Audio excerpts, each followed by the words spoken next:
Welcome to Lee Does Stuff. Today we will be replacing a shower head. As you can see, the old shower head is cracked and broken, and it's time for a new one.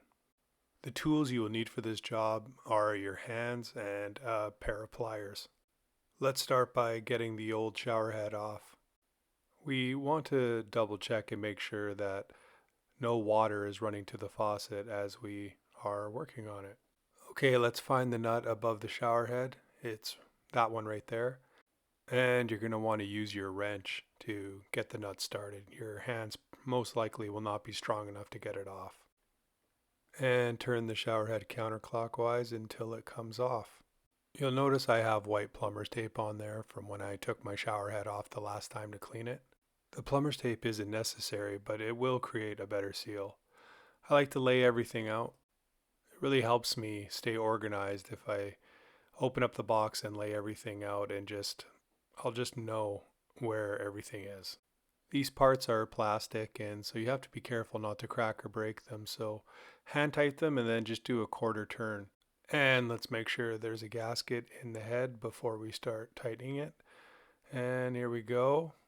We just want to hand tighten it snugly. Yeah, I think I'm really liking this shower head so far.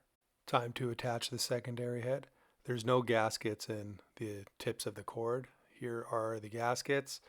We have to make sure they're nice and snug in here before we start screwing them up to the main faucet. Okay, gaskets are in, they're double checked, and we will screw it onto the main head. Again, just hand tightened. Let's grab the secondary head and attach the cord to it. Double check the gasket, and then once you know the gasket is in there, start tightening it to the secondary head. Okay, I think we are almost ready to test our new shower heads. We have everything in order, and now we're going to turn on the water. And basically what we're going to do here is we're going to check all the settings. As we flip through both shower heads, what we're looking for is any leaks, and the leaks particularly happen near the top, kind of by where my white painter's tape is.